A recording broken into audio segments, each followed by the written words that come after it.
Hey everybody, this is Matt and I'm making a new Pokemon TCG video. In this video, I'll be talking about how I recommend people get cards in the Pokemon TCG Online. I'm making this video because I really think the Pokemon TCG is one of the best digital TCGs on the market. And I think it's extremely easy to get into and rather cheap to keep funding when new sets come out. The game gives you so many new cards for free and ample ways to earn packs of new cards, and I want to share how I normally get new cards when they get released. Step 1. Figure out the cards you really want and be realistic. Before the set even comes out, you need to do some research with the Japanese translations for the set. You need to look through those and figure out what cards you're really interested in. Then you need to see if they tie into any older already released cards. Like let's say the Evolution's Raticate, how it can tie into the Raticate break from a previous set. You need to spend your time now working to get those older cards before the new set releases, because you won't be the only person to see that combo, and when the new set comes out, people will be scurrying to get those older combo cards, and the prices for them on the market may spike, and it may be harder to get them. So spend the time now and get the older cards that combo with them before other people rush to get them when the set releases. And you need to be realistic about what cards you go after. Select just a few cards to focus on getting, depending on your budget. I mean, saying you like every EX in the set isn't realistic, and it's going to be really hard to get a playset of every EX. You may only be able to get a playset of 1 or 2 EXs, maybe 1 or 2 breaks. Also, by focusing on fewer cards, it means you can trade the other stuff you pull for them. And sometimes it can be smart to let the hyped cards cool down before going after them. You know, unless you know for sure they're going to be a big meta competitor and you really need to be able to build that deck, it may be best to let them go for a little while and let them cool down.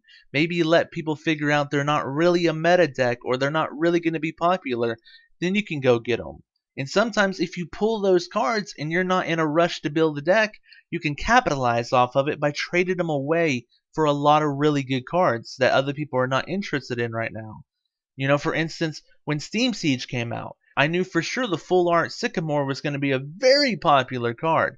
And when I pulled it, I instantly traded it for 20 booster packs. Because it was the day of release, everybody wanted it, and I capitalized off of that rush to get it. Step 2. Figure out your best way to obtain the cards. So you got 3 options, or at least 3 options the way I see it. You can buy a bunch of packs, open them, and see what you get, and then trade away the cards you don't really like for the cards you want. And this can be good if there's a lot of cards you like in the set, you know, where each pack you open up has something really nice in it. Another option would be to buy a bunch of packs, and instead of opening them up, you can just trade the sealed packs for the specific cards you want. This is good if there isn't much in the set you really want, but there's a few cards that could be pretty expensive that you do want because they're EXs or breaks, which they may be worth a few packs each. And the third option, as I see it, is just to buy the specific cards you want separately. You know, a lot of the people that sell the booster packs online will eventually end up selling the individual cards as well. So if you just wait a little bit longer, you can just end up buying the cards you want and just skip everything else from the set. You know, and this is good if there's just a few trainers or rares from the set you want with almost no EXs or breaks, and you just don't even want to open a pack, you don't even want to buy a pack. You just want to get the cards you want and move on, you know? Each of these options have their advantages and disadvantages, and you can kind of mix and match, which is what I normally do.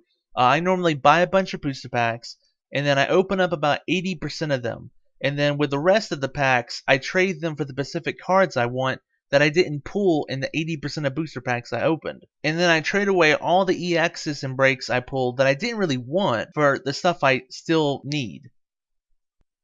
Step 3. You need to find the best prices for booster pack codes. If your plan is to buy a bunch of booster packs, then you need to get the best prices for them. I try my best to get as close to 30 cents a booster pack as possible, but it requires me scouring the internet for different sources selling the codes. The first place I look is I check eBay, and I look for sellers who will email me the codes. Because I don't want to have to wait for the code cards to come in the mail. I want the codes now. I want the cards now. I also check Pokemon TCG Reddit pages. I personally use PKMN TCG Trades. They have a section just for people buying and selling TCGO codes, and they have a reference system so you have a better chance of not getting scammed. You'll need to do some math here. Like if someone's selling 100 codes for $45, that's 45 cents each. And personally, I think you could probably do better than that. Sometimes you'll need to buy multiple smaller lots instead of one big huge one.